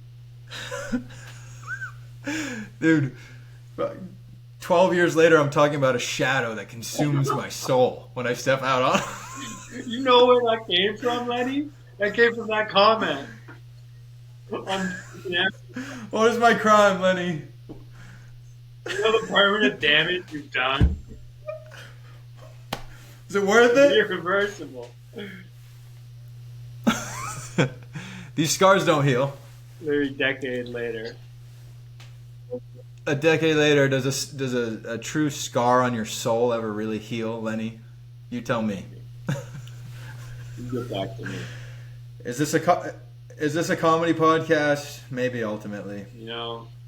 Is this a joke? No. This ain't a fucking joke. No. Can't take a joke. Can't take a joke. Fuck 'em. Hey, can't take a joke. The drunk Irish uncle at the bowling alley. Can't take a joke. Getting kicked out. They can't take a joke. Fuck 'em. Hey, can't take a joke? Fuck him. Gets kicked out of the bowling league in Long Island. Yeah. That's how drunk this Irish man is. You know how... Can't take a joke? Fuck him. You know how drunk you have to be to get kicked out of the bowling league in Long Island? You have to be not... The only way that... inhuman. Yeah, you have to have totally flipped the switch. You have to have no off switch. No, dude, he uninstalled his off switch decades ago. It's been about 30,000 Coors Lights ago. He uninstalled the off switch. I think that's an accurate number. We could try and do some math. I mean, what's 10 a day for 365 days a year? 0.25. It's 365.25 days a year. Oh my god. Times 40 years. years. No, that's just 146,000. It's 146,000. Give or take. The price of that's more. He could have bought. It's the price of a home he's spent. A nice Could have bought a nice plot of land. Dude, he could have built a castle of Coors Lights. If he kept all the bottles. He kept all the bottles and just stacked them up. Make an impenetrable wall. A palace. Coors Lights. Dude, literally a palace. A castle in the sky. Did you ever remember when My Piece's mom? Oh wait, you might have been. Oh no, I think you might have graduated. But Miles and Graham's mom was our science teacher for a year, and she had us make walls, like literally make a wall out of bottles. Like we put bottles next to each other and used, I don't know if it was cement or something, and that was the foundation of the wall, and then we sent it to Africa or something like that. You think those kids opened it up and they were like, what is this? We were making them a house. We were literally making them a house. It was Project Bottle House. Dude, that's kind of hype. It's kind of sick, honestly. Hey, it's the best we could do in the course of a couple B periods. Oh man. It was kind of a week-long project thing. It was the best we had, but Here's a wall. Did it make it? Did you guys ever get confirmation that it made it to Africa? Lost follow-up. Lost to follow-up, man. I don't know. Lost touch with the children of the, what do they call that? Remember they made us watch that video, the children of the dump or something like that? And it was these the trash villages, dude. That was so scarring. I think that's where it stemmed from, man. I don't know. That was a wild video. Dude, that was so scarring. Why are you showing us that video? I'm I'm 10, and kind of just wanna. I have no idea. I have no control over any moment of my day. So, I feel pretty bad. I'd love to not feel as bad as I do right now. I would love for it to be better. Yeah. Oh man.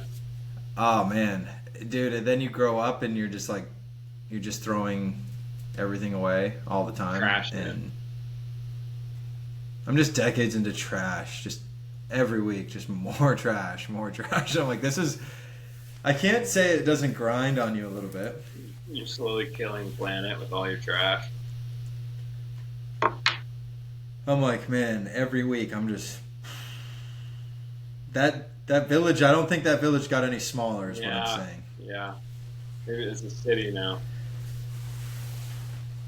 Oh man, do we dare ask? Do we dare try and get an update on the children of the dump? Are we ready for that? Google search. You got a guy in the back over there that can. Hey, Jane, pull that up. Mr. Magic Mushroom Computer. Mushrooms are computers. They are. Mushrooms are intelligent, man. Activate the fungal intelligence and give us an update on how we save the children of the dump. Yeah. Dude, that might be the only way. Mushrooms. Some sort of to save the children of the dump. I mean, what else do we got? I am just Googling it really quick. That's sick. Bless the children. What's the name of the... name of the? God bless the children. Oh, this website looks old.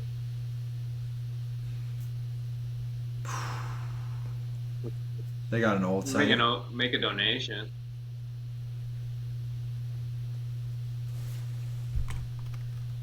Dude, can I share my screen? I don't know, can you?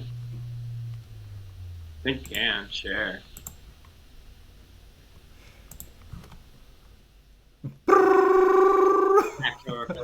The infinite cams. You guys didn't realize that I've just been creating an infinite cam bot farm. I podcast with him every infinite night. Bots. Let me talk to infinite cams now. How do we save the children of the dumb? Do not. Damn, dude. I think we've seen it. I mean, this is Children of the dumb. What do we do? Bless the children. That's what you're talking about. Children. Yeah, that's the site I was just on. Dude, this can't be. We might have to validate this off pod. Before I just put my credit card information to this website that was built in like some sort of really old software, like a Dreamweaver or something.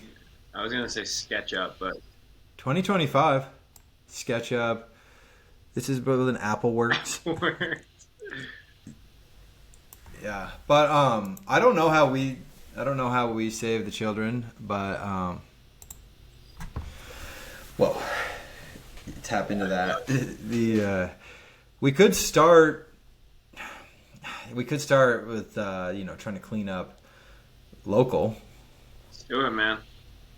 One step at a time. I could start by trying not just throwing away, not just using just like a full paper towel roll every time I need to clean up the tiniest mess. I could maybe start there. Don't even take it. No, I am about I'm about a green clean initiative, though. I do think with the commercial cleaning stuff, it's good. We're going green clean. We're gonna clean the world. Yeah. You ready? You ready, baby? Ready. Let's do it. Dude, we started on fighting the internal shadow, and we're trending on ending towards clean the world. I don't think there could be a better way that this could have gone. What a positive message. What a positive thing to just, go to bed thinking about. Let's clean the world. I knew I was going to learn something, in general, just learn something on every episode of the podcast. I figured I would learn something about myself on every episode of the podcast, too. I think every time I do the podcast, I maybe should think about it like it's another way to fight that shadow. Yeah, man. You gotta outrun the shadow. Don't run away from the shadow. Just outrun it. Just outrun it. Face it. Spin on it. Give it that hezzy hay. Give it a little triple lefty in and out. That jab. That double jab. A double hezzy. Oh. And then a big euro. Definitely a euro. Gotta give him that eyebrow raise. Oh. Oh. Hey. Give it that Donnie. Give it that Donnie jump stop. Mr. Hollywood. Triple pump. Mr. Hollywood. You thought you wasn't getting a shout out? Booty man.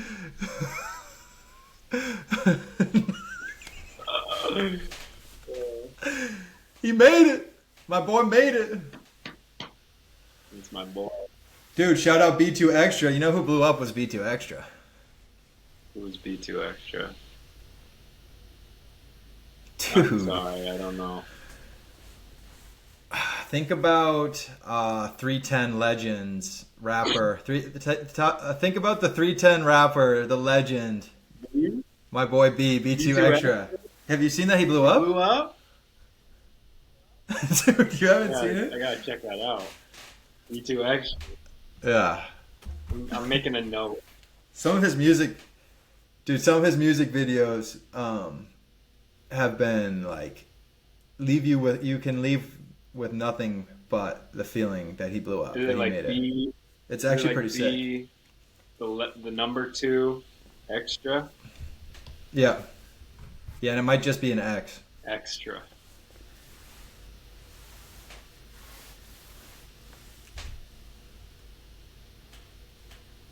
All right, I'll be looking. Oh, Apple Music. All right. I would say find the Instagram. Oh yeah, I got it. B2 Extra Extraordinaire. No, that can't be it. So I don't know, and I don't even know if the content might be explicit. I don't even know. It's like he truly blew up. He's got like straight up Nelly music videos now. If you wanna come and take a ride with me, Like what was that one that I am too extra. What? Oh wait, no. Oh, I am. Yeah, I am too extra. He is too extra. Yeah, I am too extra. It's like that one. What's that one Nelly music video that like you can't? It is so explicit. It's basically I pornography. don't know. And they're in the mansion. Maybe that applies to more than one, but my piece used to play it.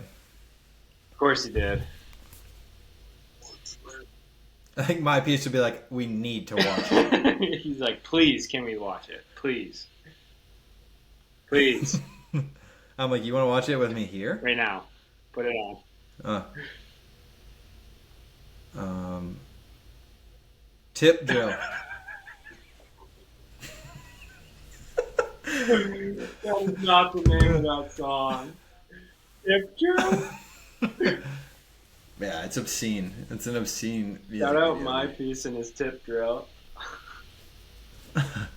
Damn. Shout out my boy though. You know he's trying to. He's out there trying to save the world. He's you know putting that. in the work. He's really putting in the work.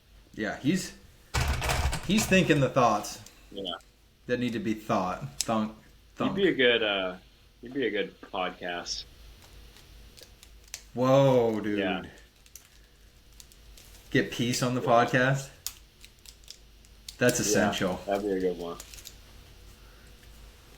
I might have to like send the bat signal out to him and say, where are you at in infinite space time? My piece. What's goody piece? My pizzle. Yeah. What's really goody? It's really goody. Hey, yo, peace. What's really goody? He'll tell you. I'd be so sick. I saw him at the Thirsty Pig.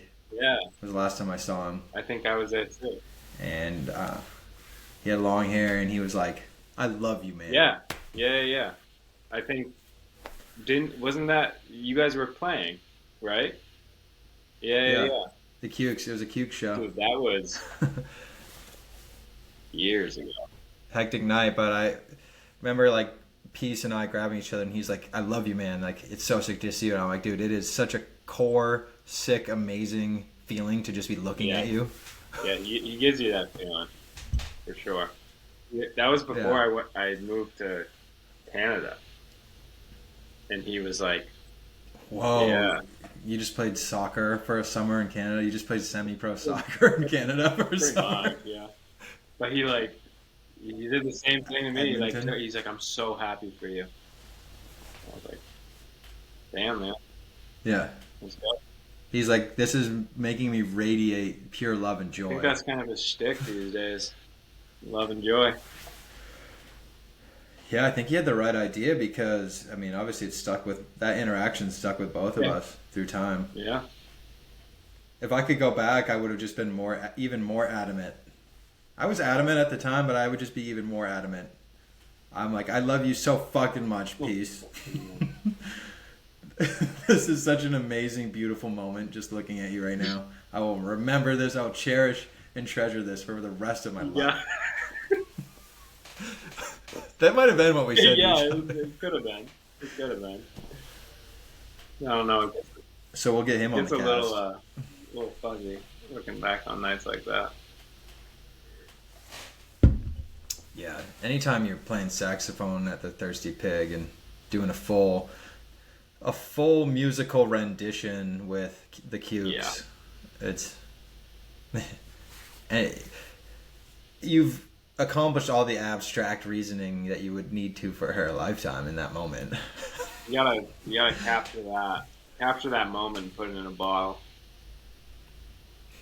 If you bottle that essence of it, do just a full abstractionist exhibition. Extractionist exhibition. Yeah, something like that. What else would you call that? Looking back, I don't know, man. it's like dee doo doo dee doo doo dee doo doo dee doo doo doo. It is time to lose your mind. Like, it's like, all right. What is it? Forget the warning sign. Forget the minute hand. The minute is at hand. The minute is at hand. To forget the minute hand. Oh God. And just lose track of time. Oh, dude. I remember we regret to inform you that we regret to conform to. We regret to inform you. Remember when you guys... I know you just want to be normal. We played, when you played at that party, that 4th of July party that ended up happening like 2 months later. And I was like telling everybody, I was like, just bear with us for the beginning. Just please don't think it's too weird. Hang in there. Open your mind. Open your mind. That was part of it. Oh yeah, you had a whole pitch developed. You had like a couple drinks in your hand. You're mingling through the crowd. You've got a whole spiel you're doing. Just hang in there, baby. And the sax. Wait for it to click. Wait for it to start making sense. Let's get ready. The band.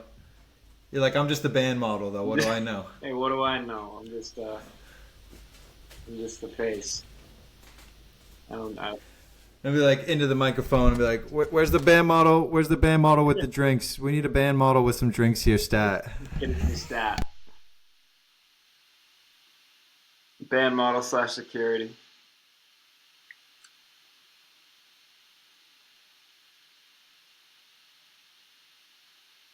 Oh. I can't hear you. I might accidentally click the mute button. One of the greatest stories was getting paid like a couple $100 to do the first show, and you're like over there mingling with the crowd, and it's like, Cam's hyping us up, he's having his drinks, and like it's like a $550 bar tab on the band model, and I'm like, who, like, for how many people got in on this? And pretty much the whole bar. We had to negotiate the next day to somehow even try and break even. I think we walked out of there net positive. But I'm just like, put it on the band's We'll card. throw in a few t-shirts. Put it on the band's card. Put it on the band's card, throw in a few t-shirts. Listen, you want to be famous or not? Give us some merch. We'll rock it. There's $2. There's literally $2 drinks. About 200. We made $2 and got a t-shirt. We bought $250 $2 drinks that night. Like a small beach bar. They never knew what hit them though. Oh my god. You're like, man, all I knew is I had a $2 drink deal and I didn't question it. I was just telling every girl, walk up and ask for a drink, I say, put it on the put it on the band's card, put it on the band, and it was just this Band is my drinks. debit card. Yeah. You're like, just dance. Like, the band's giving out drinks to people who are Yeah. dancing. Yes, yes, that was one of the lines. I'm like, I don't know if that ever got like a full stamp of approval, but I just woke up covered in sand. That's all I know. We were pretty sandy through that. There was a hard gap. There's a hard gap of no consciousness, and then standing in a parking lot covered in sand on the phone. I don't know who I'm talking to. Don't know their name. Don't know numbers not saved. Don't know their name. Don't know how to find out. It's never. I mean, maybe it is. It's either the best sign in the world or the worst sign when you black out at the bar the night before you play. And Prime it. That's how you prime it. It's a primer, and then you come back. Ooh. That was scary there. It was touch and go at the beginning. Thought you guys gonna be putting.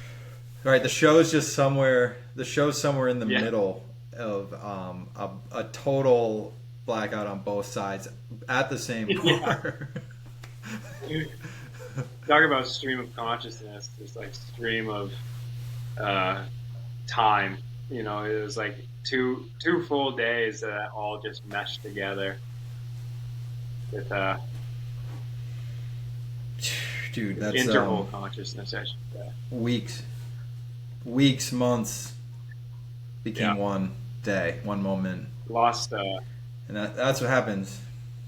certainly lost some years on that trip.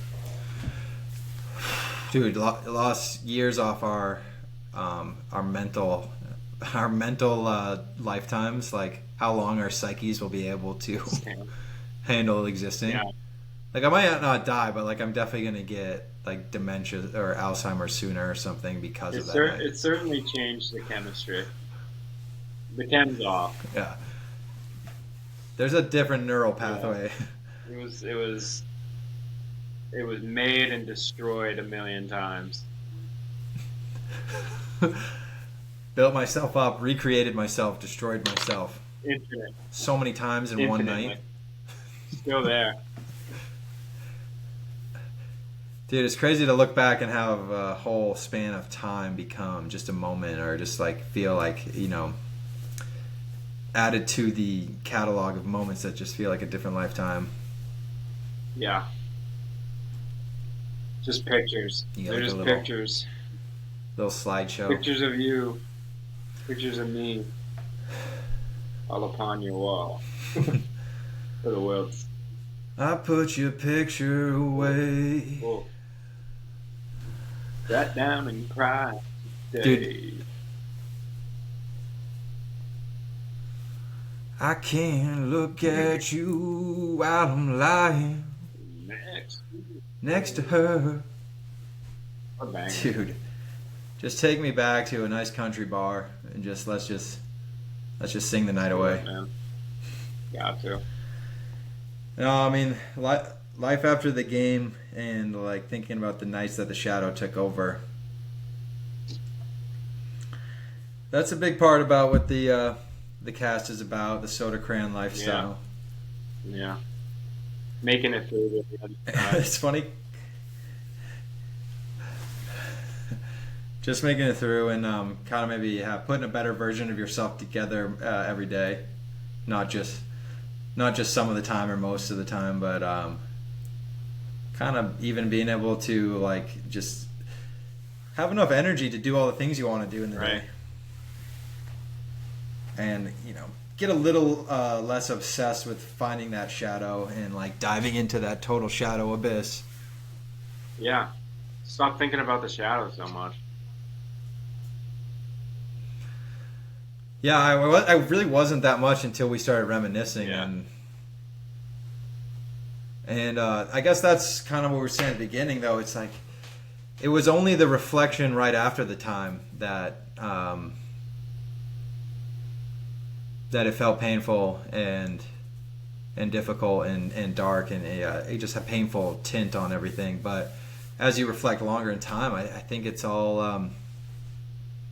I think I look back on everything in a really positive light, especially down in Portland and going to college and playing basketball with you. I look at it all in such a positive light, not just because it was a test and because it made us stronger, but just also we had a lot of fun. And I don't know. I think not just the band, but a lot of things happened in life, big challenges that just, I don't know. You can start looking at life through the wrong lens for a while. Sure.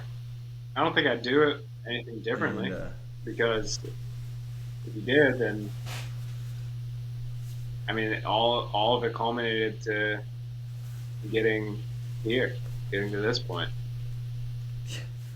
Dude, it brought us here. Can't ask for much more.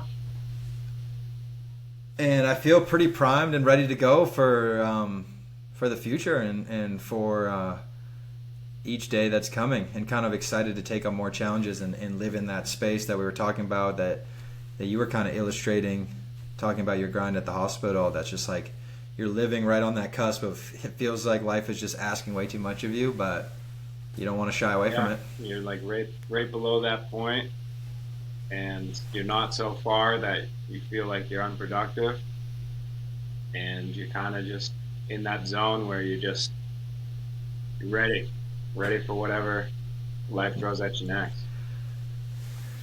Stay ready. It's gonna get you where you need to go, and just keep, that whatever that point is right up here. Just keep swinging on that. Woo-hoo!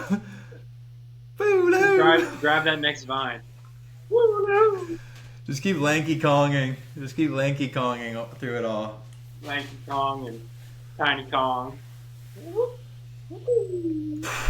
We're Tiny Kong. It's like you're just shooting like little feathers, little coconuts, and like little. Diddy Kong just shooting like little peanuts. Yeah. And there's like these bees coming at you, and like little beavers, and. Oh. Dude, next episode we're gonna game against each other. All right, man. I'm in. Let's do it. You've set the record for episode 3, longest podcast ever. Cast. Yeah. Man. I mean, it's been good. It's been a good chat. Yeah, I mean, it's great. Oh, we're thinking through some things. Realistically, we're just getting warmed up. If it wasn't a school night, we'd just be tapping into it. I know. One of these days we'll go live. We'll be in the same place. We do the longest podcast of all time. It's a week-long podcast. The longest. I know it's at least a couple days. The longest podcast ever is 36 hours. Oh, we could cry. Mike Russell. Yeah, dude, this conversation it hasn't even been a precursor to the beginning of our discussion. We're just getting to the start. Has the podcast? These are anecdotal notes. I'm definitely recording, but really just more anecdotal notes. This is pretext. Yeah. Mark this down as the prologue. The prologue. It's funny. It's a prelude, and it's funny. It's like we covered B-Rye. We covered B-Fix layup that saved our life. We covered Lenny Holmes. We covered The Shadow, Wheel of Time. Man, just even beginning to get into black holes and the nature of space-time. In the pretty average Wednesday night for the Tavern Elite, for the Tavern pretty crew. Typical conversation, to be honest with you, but nonetheless.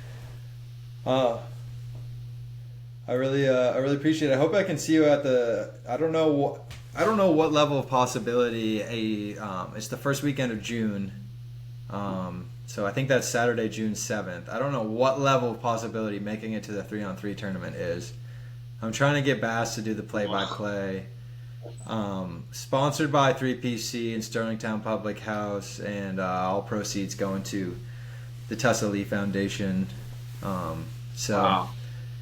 it should be a pretty high. Should be a pretty hype Dude, day. I mean, I will do everything in my power. Everything in my power to make that happen. I have no doubt, and as always, I will be channeling your spirit one way or another. Same goes to you, man. Absolutely. Any final words? What? Man, it's just crazy how bad I want to play. Just beat you in something. I want to compete with you in something. Yeah, I guess. Just to feel that. Just to feel that mastery. I can't leave without. Yeah, just know if you take one day off, that's a day that I'm getting ahead of you. Just know that. If I take one day off, that's the day that you beat me forever. Exactly. Just remember that. That's the day I become one day behind you for the rest of my life. So just keep that in mind. What if I said one ceremonious? It's either rock, a paper, or a scissors. I mean, you gotta hug. Whoever wins leaves the master of the moment. All right, let's do it. The man of So the we hour. have to say it because the video's delayed. Yeah, we'll say it and we'll do it so the video will show. Rock, paper, scissors, shoot. Fuck you.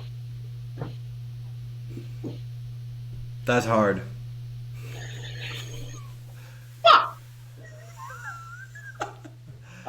You won this round. You son of a bitch. To feel the lightning. Just to ride that lightning. Why did I do scissors? Just to feel the That's a crazy move by you. Oh. I thought I was gonna absolutely punk you with a rock. I thought you were gonna either rock me back and go like, give me one of these like a kid. Yeah, my strategy didn't pan out on that one, but we'll come back. We'll go over the film. We'll find out where we went wrong. We'll come back stronger for the next one. I think I need you to watch this entire 2-hour podcast back and try and explain what mindset could possibly have led you to playing scissors there. Panic. It was a panic. That was a pure panic move. I could see the panic just even through the virtual cam just lighting off in your eyes. All right, well, we can live to fight another day, though. Don't worry. And here's so many more chances for you to one up me, and I really appreciate you coming on Life After the Game. You're truly doing the Lord's work in the ICU, Scooter. So appreciate you. Until next time, my friend. All right, I love you. Love you too. Bye.